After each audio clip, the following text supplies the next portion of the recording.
காரைக்குடி அருகே கோயில் நகைகளை கொள்ளையடித்து சென்ற நபர் போலீசார் விரித்த வலையில் வசமாக சிக்கியுள்ளார். பெரியப்பா வீட்டை நோட்டம் விட்டு கோயில் நகையை கொத்தாக தூக்கிச் சென்ற உறவினர் சிக்கியது எப்படி? பூட்டியிருந்த வீட்டின் கதவை உடைத்து கோவில் நகைகளை கொத்தாக திருடி பெரியப்பாவுக்கு பெரிய ஆப்பாக வைத்த நபர் போலீசாரிடம் வசமாக சிக்கியிருக்கிறார். எதிர் வீட்டிலேயே இருந்து கொண்டு ஸ்கெட்ச் போட்டு நகையை திருடியவர் எதிர்பாராத விதமாக சிக்கியது எப்படி?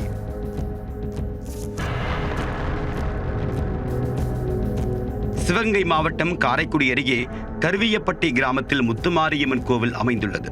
இந்த கோவிலில் அம்மனுக்கு அணிவிக்கப்படக்கூடிய நகைகள் கோவில் நிர்வாக தலைவராக உள்ள சேதுராமன் என்பவர் தன்னுடைய வீட்டில் வைத்து பாதுகாத்து வந்தார். கோவில் திருவிழாவின் போது மட்டும் நகைகள் எடுத்து வரப்பட்டு அம்மனுக்கு அணிவிக்கப்படும்.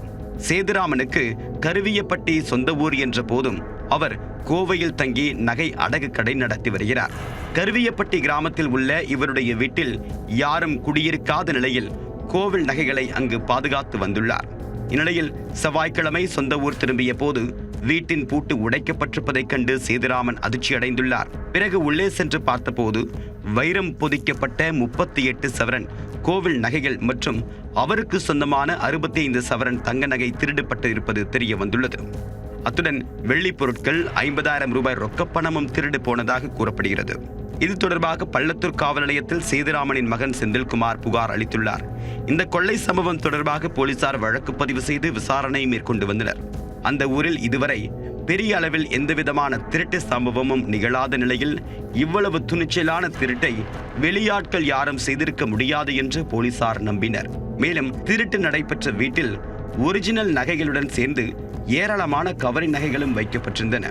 திருட வந்த நபர் கவரி நகைகளை ஒதுக்கிவிட்டு தங்க வைர நகைகளை மட்டும் சரியாக பிரித்து எடுத்து சென்றிருந்தது போலீசாரின் சந்தேகத்தை மேலும் வலுப்படுத்தியது. திருடிய நபருக்கு நகைகளை பற்றி நன்கு தெரிந்திருக்க வேண்டும் என்ற முடிவுக்கு வந்த போலீசார் ஊர் மக்களை அழைத்து யார் மீதாவது சந்தேகம் இருந்தால் தங்களிடம் தெரிவிக்குமாறு கூறியுள்ளனர். தகவல் தெரிவிப்பவரின் ரகசியம் பாதுகாக்கப்படும் என்றும் போலீசார் உத்தரவாதம் அளிக்க அந்த ஊரின் வயதான மூதாட்டி ஒருவர் சுரேஷ் என்பவர் மீது சந்தேகம் இருப்பதாக காவல் ஆய்வாளர் சுந்தரியிடம் தெரிவித்திருக்கிறார். சம்பந்தப்பட்ட நபரை தனியாக அழைத்து விசாரித்தால் உஷாராகி விடுவார் என்று நினைத்த போலீசார் சுமார் 10 பேருடன் சந்தேக நபரையும் பிடித்து விசாரித்தனர். அதில் அதே ஊரை சேர்ந்த 30 வயதான சுரேஷ் என்பவர்தான் குற்றவாளி என்பதும் திருடப்பட்ட வீடு அவருடைய பெரியப்பா வீடு என்பதும் போலீசாருக்கு தெரிய வந்துள்ளது. இவருக்கு கோவில் நகைகளை பற்றி நன்கு தெரியும் என்பதால் கவரி நகைகளை ஒதுக்கிவிட்டு தங்க வைர நகைகளை மட்டும் திருடிச் சென்றுள்ளார். திருடிய நகைகளை வாங்கிய அடகு கடை உரிமையாளர் சோமசுந்தரம் என்பவரையும் போலீசார் கைது செய்தனர். அவரிடமிருந்து திருட்டு நகைகள் மீட்கப்பட்டுள்ளன. 2 நாட்களில் உள்ளூர் குற்றவாளிகள் மற்றும் பழங்குற்றவாளிகளை ஆராய்ந்ததில் சந்தேக நபர்களை கைது செய்யப்பட்டு எதிரியிடமிருந்து அதே உள்ளூரைச் சேர்ந்த சுரேஷ் என்பவரை கைது செய்யப்பட்டு அவரிடம் இருந்த 103 சவரன் தங்க நகை மற்றும் 4 கிலோ வெள்ளி மற்றும் ரொக்கப்பணம் கைப்பற்றப்பட்டுள்ளது. 2 நாட்களில் இந்த குற்றவாளியை கண்டுபிடித்து நகைகளை கைப்பற்றிய அனைத்து குற்றப்பிரிவு தனிப்பிரிவு அனைத்து காவலர்களையும் உயர் அதிகாரிகள் நன்றியுடன் பாராட்டினார்கள். பிடிபட்ட சுரேஷ் பெரியப்பா வீட்டின் எதிர் வீட்டில் இருந்தபடியே திருட்டை திட்டமிட்டு அரங்கேற்றி இருப்பதும் விசாரணையில் தெரிய வந்தது.